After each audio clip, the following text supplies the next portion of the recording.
एक आदमी सालों तक एक अंधेरे कमरे में बंद, एक छोटा सा सुराख, उसमें से गुजरती एक रोशनी की किरण और उस किरण से जन्म लेता हुआ कैमरा। ये है इब्ने अल हैथम, वो इंसान जिसने देखने की साइंस को दोबारा लिख दिया।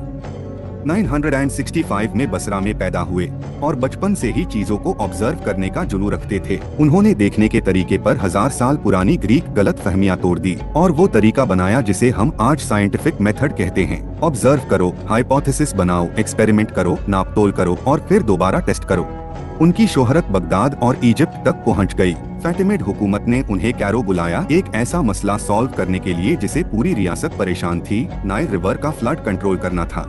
इब्ने अल हैथम ने महीनों तक मापतोल की, नदियों और दरियाओं के रास्ते स्टडी किए और एक हार्ड ट्रूथ एक्सेप्ट किया। ये काम उस एरा की टेक्नोलॉजी से पॉसिबल ही नहीं था, मगर ये सच बादशाह को बताना सीधा मौत के बराबर होता। फैटिमिड बादशाह अल हकीम अपने फैसलों को चेतावनी देने वालों को बर्दाश्त नहीं करता था और जिन्होंने उसकी बात को झुटलाया वो जिंदा नहीं रहते थे। बादशाह के जुल्म और गुस्से से बचने के लिए इब्ने अल हैथम ने एक ही रास्ता देखा, उन्होंने पागलपन का नाटक किया। ये उनका सबसे बड़ा एक्सपेरिमेंट फॉर सर्वाइवल था। इस वो एग्जीक्यूशन से बच गए, लेकिन उन्हें लगभग 10 साल हाउस अरेस्ट में गुजारना पड़ा। मगर वो कमरा उनका लैबोरेटरी बन गया, जहां दूसरे लोग टूट जाते, इब्ने अल हैथम फिर से बन गए। वो रोज उस छोटे सुराख से गुजरती रोशनी को देखते, मिरर्स को एडजस्ट करते, एंगल को नापते और वो सवाल उठाते जो सबको लगता था कि जवाब मिल चुका है। आखिर हम देखते कैसे हैं? पुराने ग्रीक साइंटिस्ट्स कहते थे कि आंख से रेस निकलकर चीजों को छूती है, मगर इब्ने अल हैथम ने एक्सपेरिमेंट्स से ये साबित कर दिया कि देखना तब होता है जब रोशनी चीजों से टकराकर आंख में दाखिल होती है। कैमरा ऑब्सक्यूरा, एक अंधेरा कमरा जिसमें सिर्फ एक सुराख हो, यही आज के कैमरास, प्रोजेक्टर्स और फोटोग्राफी का बुनियादी प्रिंसिपल है। उनकी कीमती किताब Al Manazir, book of optics, mirror, lens, reflection, refraction, shadows, perception